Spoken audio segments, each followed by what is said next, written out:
Hello everyone, आप सभी का स्वागत है स्टडी डायनेमिक्स में। और आज की वीडियो हम लोग 16 एंड 17 सितंबर के जो भी इंपॉर्टेंट करंट अफेयर्स को कवर करने वाले हैं। तो सबसे पहले हम लोग 16 वाला भी देख लेंगे और 17 वाला भी, आज वाला भी कवर करवाऊंगी मैं। देखते हैं, सबसे पहले हेडलाइन देखते हैं जो कि आपके लिए इंपॉर्टेंट है।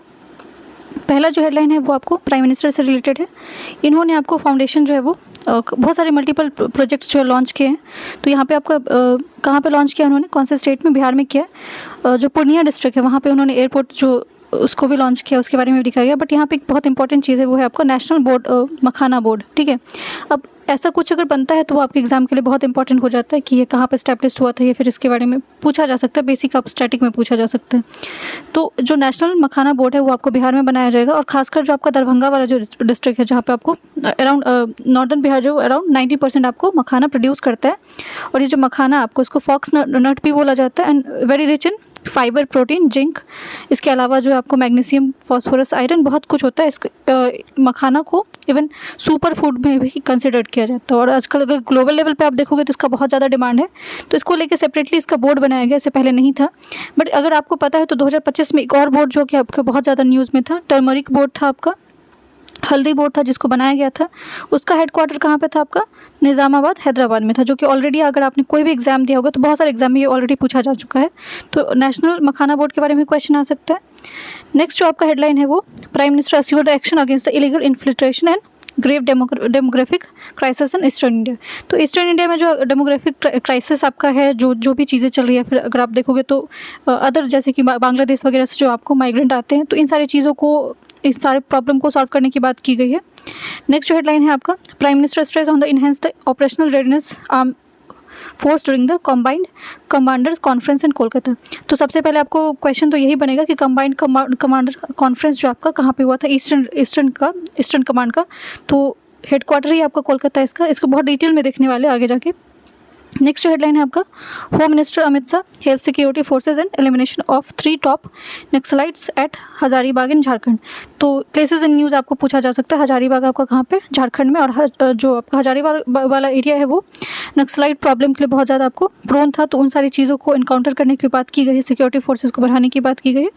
इसके अलावा झारखंड अगर आपको पता है तो बहुत ज़्यादा रिच है मिनरल्स में, इवन आयरन के लिए, कोल के लिए। नेक्स्ट जो हेडलाइन है आपका, ये बहुत इंपॉर्टेंट है आपका, रेलवे मिनिस्ट्री मेक आधार ऑथेंटिकेशन मैंडेटरी। तो अगर आप टिकट लेते थे तो उसमें आपको आधार ऑथेंटिफिकेशन आपको ज़रूरी नहीं होता था। बट ये 1 अक्टूबर से मैंडेटरी कर दिया गया है कि अगर आप उस पर टिकट बुकिंग करवाओगे तो उससे पहले आपको आधार ऑथेंटिफिकेशन करवाना पड़ेगा, जो कि आपको कब से लागू हो जाएगा? 1 अक्टूबर से हो जाएगा। नेक्स्ट आपका स्पोर्ट्स सेक्शन से न्यूज़ है। In chess India's Vaishali Ramesh Babu जुवेन FIDE women's grand Swiss tournament in Uzbekistan. But हमारे लिए अभी ये पर्सनैलिटी आपको बस न्यूज़ में रखनी, जो भी रह रहे हैं उनको याद रखना कि कौन से स्पोर्ट्स से कौन रिलेटेड है। 2025 का जो चेस वर्ल्ड कप है वो आपका कहाँ पे होने वाला है? इंडिया में होने वाला है। तो 1 बाय 1 आप डिटेल में न्यूज़ देख लेते हैं। ये हिंदी में भी है, जो आपका हिंदी में हेडलाइन है, वीडियो पॉज करके आप देख सकते हो। जो पहला आपका न्यूज़ है ये है, CBSE mandate the 75% attendance for the class 10th and 12th board. तो इससे पहले अटेंडेंस का जो भी क्राइटेरिया था, जो भी रह चुका है। बट अब अभी जो है मैंडेटरी कर दिया गया है क्लास 10th और 12th दोनों बोर्ड के लिए कि 75% अटेंडेंस होना चाहिए। अगर 75% अटेंडेंस नहीं होगा तो स्टूडेंट को एग्जाम में बैठने नहीं दिया जाएगा। सो ये मैंडेट जो आपका लगा दिया गया है, कौन से क्लास के लिए? क्लास 10th एंड 12th के लिए। और क्राइटेरिया कितना रखा गया है? 75%। एंड इवन जो कॉलेजेस है वहाँ पे अगर आप देखोगे तो वहाँ पे भी 75% जो है वो मैंडेटरी होता है, जो अच्छे बड़े कॉलेजेस वहाँ में। अब स्कूल में भी कर दिया गया 75%। थोड़ा सा CBSE के बारे में देख लेते हैं, central board of secondary education. इसके चेयरपर्सन कौन है आपको? राहुल सिंह है। तो ये इसलिए इंपॉर्टेंट है आपको याद रखना क्योंकि इनको री इलेक्ट किया गया, इससे पहले यही थे आपको और वापस री इलेक्ट किया गया इनको 2025 में। सो चेयरपर्सन याद रखना है। CBSE जो आपका सेंट्रल बोर्ड ऑफ एजुकेशन जो है, इसका फाउंडिंग ईयर पूछा जा सकता है। तो ये कब बना था? 1929 में बना था। बट इसका रीनेमिंग किया गया था। पहले इसका नाम कुछ और था, बट इसको रीनेम किया गया था 1952 के अराउंड। और 1962 में इसको वापस से री एस्टेब्लिश किया गया था। तो री एस्टेब्लिश्ड ईयर अगर CBSE का पूछा जाए तो 1962 बोलना है। बट अगर फाउंडेशन ईयर पूछा जाए एग्जैक्टली बना कब था तो 1929 याद रखना। बाकी ये न्यूज़ में तो आपको पता ही क्यों है CBSE, तो 75% अटेंडेंस क्राइटेरिया की वजह से। नेक्स्ट न्यूज़ है आपका UPI को लेकर। So UPI raised daily person to merchant payment limit. तो ये पेमेंट लिमिट जो यूपीआई ने चेंज किया है वो देख लेते हैं, क्योंकि डेटा स्पेसिफिक क्वेश्चन बहुत सारे एग्जाम में आपको और स्टैटिक्स क्वेश्चन बहुत आ रहे हैं कि आपको कितना लिमिट है, या फिर आपको जो भी इस तरह के डेटा स्पेसिफिक जो खासकर पीआईवी में है, या फिर आपको इस तरह के रिपोर्ट्स होते हैं गवर्नमेंट वेबसाइट पे, तो उस तरह के सवाल आते हैं, तो उसको थोड़ा डिटेल में देखेंगे। बट यूपीआई के बारे में देख लेते हैं। तो यूपीआई को डेवलप किसने किया था? तो एनपीसीआई ने किया था। कब? 2016 में। यूपीआई आपको 24/7 सर्विस है, हर टाइम अवेलेबल होता है। इसमें एक जो सर्विस यूज़ किया जाता है वो बहुत इंपॉर्टेंट है, जिसको वीपीए बोलते हैं, शॉर्ट में पूछ लिया जाता है एग्जाम में। इसका फुल फॉर्म क्या है आपका? वर्चुअल पेमेंट एड्रेस है ये।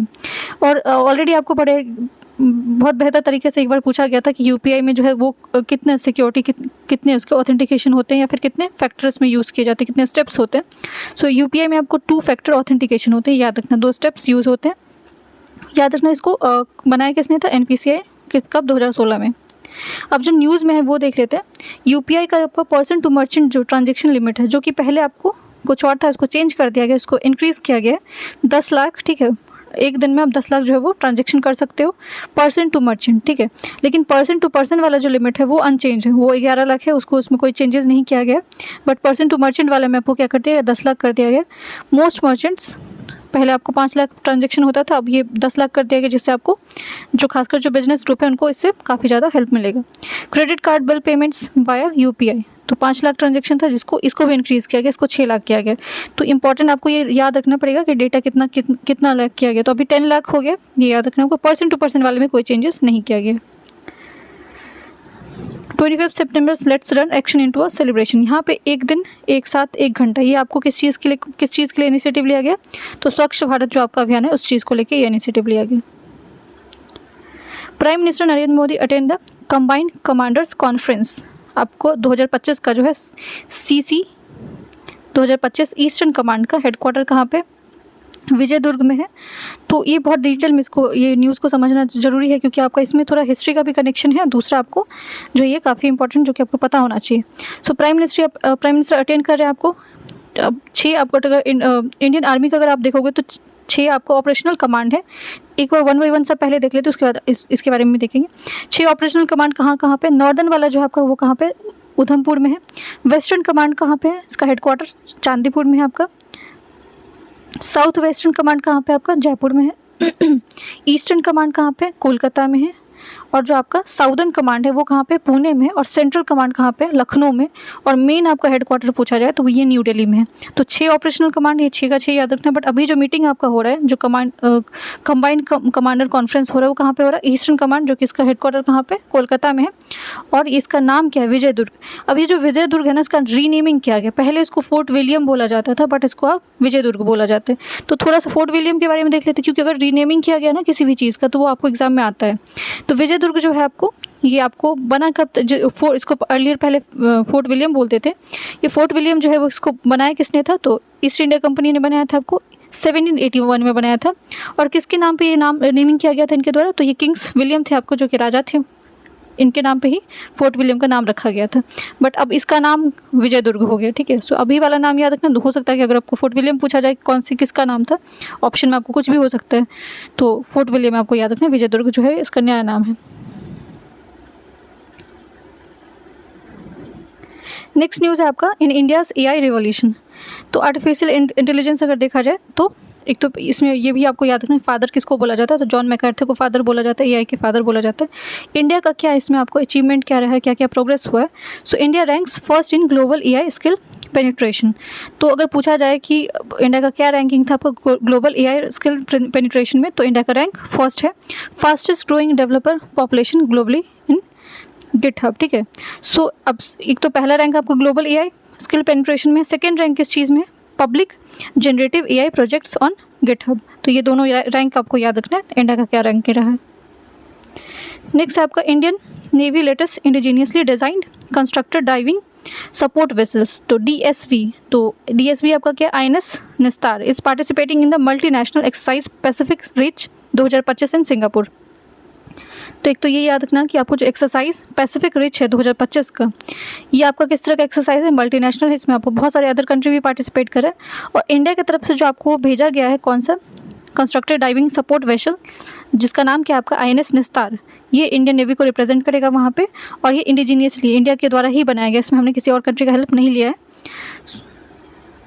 और इसके अलावा defence ministry said the biennial exercise that's commenced today it will witness the participation. तो जो मल्टीनेशनल एक्सरसाइज के बारे में हमने ऊपर देखा है, इसमें 40 नेशन के अराउंड आपको पार्टिसिपेट करें। और इसको शॉर्ट में ये भी याद रखना कि ब्रिजेस ऑफ फ्रेंडशिप, ये चीज़ें आपको न्यूज़ में था, ये किस चीज़ से एसोसिएटेड है। तो ये आपको इंडियन नेवी जो पार्टिसिपेट करी है मल्टीनेशनल एक्सरसाइज में, उसी का नाम जो है वो ब्रिजेस ऑफ फ्रेंडशिप है। INS निस्तार भी याद रखना है, जो कि इंडियन नेवी को रिप्रेजेंट कर रहा है सिंगापुर में। नेक्स्ट न्यूज़ है आपका ministry of statics programs implementation recently release the result of annual survey of industry ASI for the financial year of 2023 and 24। तो ये याद रखना 2025-26 का नहीं है डेटा, ये 23-24 का डेटा है। और ये डेटा अगर है तो एग्जाम में कहीं ना कहीं इसका इस्तेमाल किया जाएगा, क्योंकि ये PIB से लिया गया न्यूज़ है। सो यहाँ पे ये रिलीज़ किसने किया, तो मिनिस्ट्री ऑफ स्टैटिक्स ने रिलीज़ किया। अब इसमें इस रिपोर्ट में क्या क्या है, सबसे पहला रिपोर्ट जो है वो एस्टिमेट किया आपको कि इंडिया का जो मैन्युफैक्चरिंग फैक्ट्रीज़ है उसमें इंक्रीमेंट देखने को मिला है। जो हमारा सेकेंडरी सेक्टर है, जिसको हम लोग मैन्युफैक्चरिंग भी बोलते हैं, उसमें काफ़ी ज़्यादा इंप्रूवमेंट हुआ है। कितना इंप्रूवमेंट हुआ है आपका यहाँ पे कुछ परसेंटेज लिखा हुआ है। सो इंक्रीज हुआ आपको 17.5% from 166 crore in financial year 2019-20 में था, जिसको अब कितना पे चला गया आपका 1.95 करोड़ इन 2023-24। तो 1.6 से आपको 1.9 पे गया, जिसमें आपको काफ़ी ग्रोथ दिख रहा है। अब यहाँ पे एम्प्लॉयमेंट यहाँ पे दिखाया जा रहा है कि सेकेंडरी सेक्टर में अगर देखा जाए या खासकर मैन्युफैक्चरिंग सेक्टर में देखा जाए, तो सबसे ज़्यादा आपको लोग किस जो सेक्टर में एम्प्लॉयड है, तो यहाँ पे फूड वाले जो फूड प्रोडक्ट वाले सेक्टर है, जिसमें आपको 11.06 दिख रहा है। टेक्सटाइल में आपको कितना दिख रहा है 8.7 और बेसिक मेटल्स वाले में 7.7। तो यहाँ पे डिटेल में ग्राफ में देखोगे तो और अच्छे से समझ में आएगा आपको। अब ये देखो ग्रोथ किस तरह से हुआ हमारा, किस चीज़ में, मैन्युफैक्चरिंग सेक्टर में। तो 2019-20 का आप देखो 1.6 था। अब कोविड आया उस टाइम पे अभी थोड़ा सा आपको स्टेगनेंट हो गया था। फिर 2021-22 में आप देखोगे तो थोड़ा सा इंक्रीमेंट होता है, 1.72 पे जाता है। 2022 और 23 में आप देखो 1.8 पे, और जो 23-24 में 1.95 पे आ गया। सो अगर आप देखोगे कंटिन्यूसली इसमें ग्रोथ आपको देखने को मिल रहा है।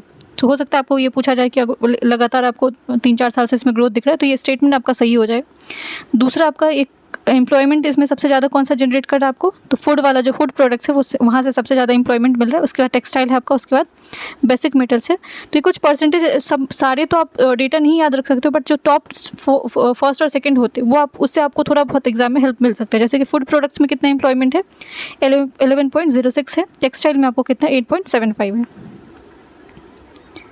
नेक्स्ट आपका ब्राज़ील से न्यूज़ है। सो ब्राज़ीलियन प्रेसिडेंट लुइस इनक्वे लूला डा सिल्वा, ये नाम ही बहुत लंबा चौड़ा है, इसका नाम आपको याद रखना कि लूला डे सिल्वा आपको रिसेंटली न्यूज़ में किस कहाँ के प्रेसिडेंट है, तो ये ब्राज़ीलियन प्रेसिडेंट है। सो ब्राज़ील और US ऑलरेडी US जो है वो अपने टैरिफ की वजह से हर कंट्री के साथ उनकी भिड़ंत हो ही रही है। सो रिसेंटली आप ब्राज़ील के साथ भी इनका जो है इशू शुरू हो गया, किस चीज़ को लेके, क्योंकि US ने वहाँ पर भी इम्पोज किया है 50% टैरिफ, तो वहाँ पर भी रिटेलिएट किया गया। ब्राज़ील जो है वो भी बात किया कि वो भी उस चीज़ को क्या करेंगे, रिटेलिएट करेंगे।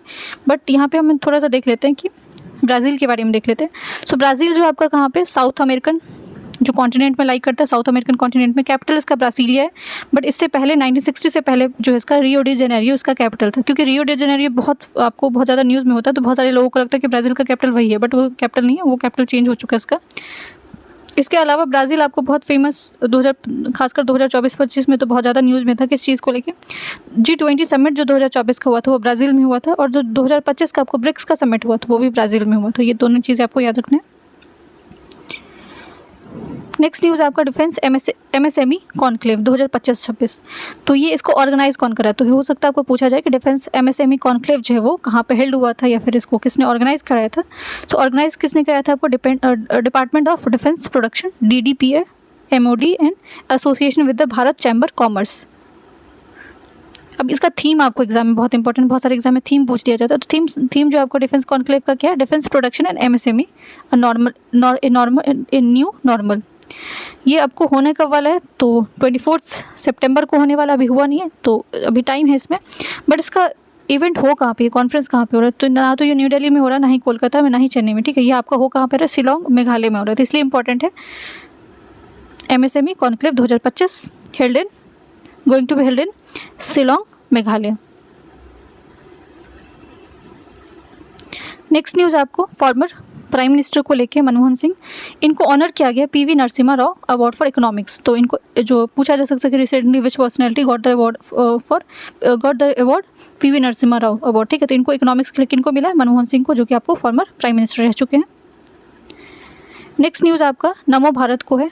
नमो भारत को लेके, नमो Bharat becomes the India's fastest train eight 160 kilometre per hour on Delhi Meerut RRTS। सो थोड़ा नमो भारत के बारे में देख लेते हैं, क्योंकि अभी कुछ दिन पहले एक एग्जाम हुआ था जहाँ पे आपको पूछा गया था कि नमो भारत जो है किस टाइप का ट्रेन है, सेमी स्पीड है या फिर हाई स्पीड है या फिर मीडियम स्पीड है, इस तरह के सवाल भी आते हैं एग्जाम में। सो जो नमो भारत है उसको इस किस तरह का ट्रेन है आपका, इंडियन इलेक्ट्रिक ट्रेन है ये। बेल्ट जो है इसको किस तरह से किया गया, सो रैपिड एक्स, जिसको रीजनल रैपिड ट्रांजिट सर्विस भी बोलते हैं। इसका मैन्युफैक्चरिंग कंट्री जो है वो फ्रांस की हेल्प से बनाया गया था, जिसको एल्स्टॉम बोला जाता है। कंस्ट्रक्ट जो इसको कब किया गया था, 8 मई 2022 को किया गया था। बट सर्विस में कब आया था, ये बहुत इंपॉर्टेंट है, आपको सर्विस एक्जैक्टली याद होना चाहिए, क्योंकि बहुत सारे एग्जाम में तो डेट के साथ आपको ईयर सब कुछ पूछ दिया जाता है। सो सर्विस में आपको नमो भारत कब आया था, 20 अक्टूबर 2023 में आया था। जो फर्स्ट ट्रायल जो इसका हुआ था नमो भारत का, वो कहाँ पर हुआ था आपको, दुबई साहिबाबाद से।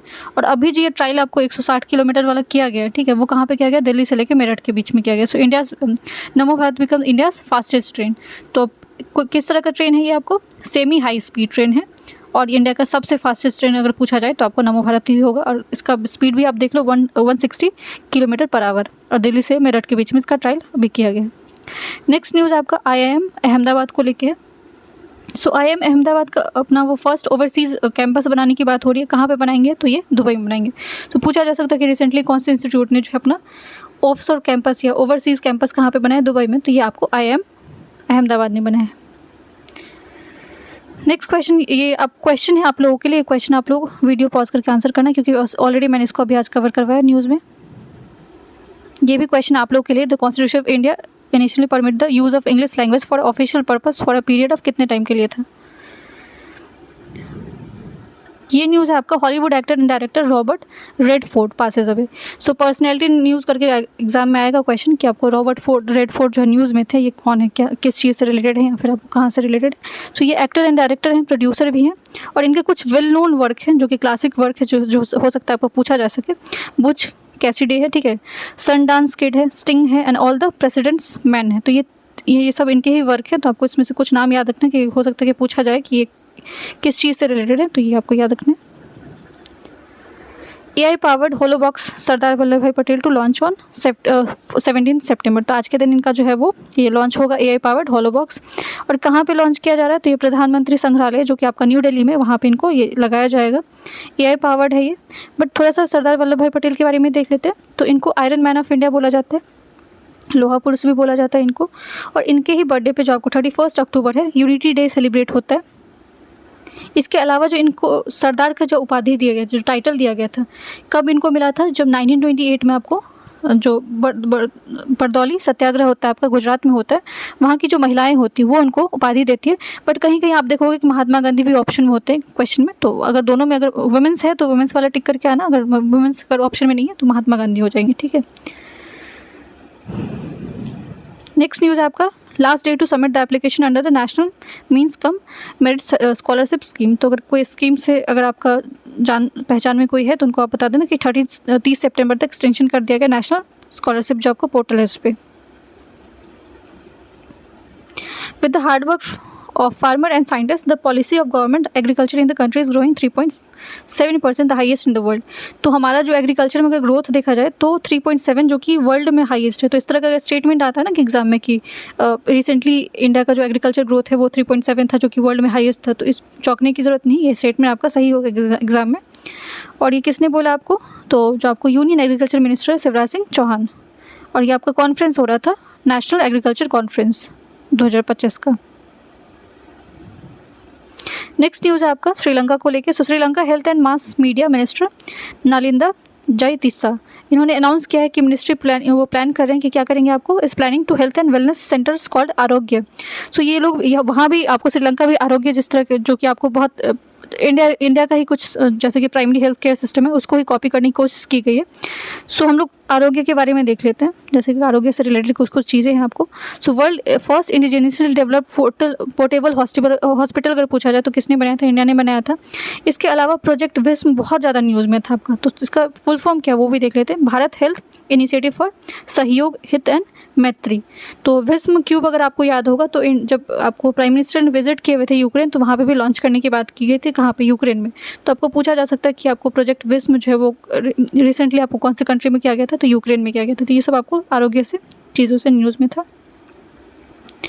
नेक्स्ट न्यूज़ है आपका, India's become the 13th country in the world to issue international organisation of legal metrology pattern approval certificate.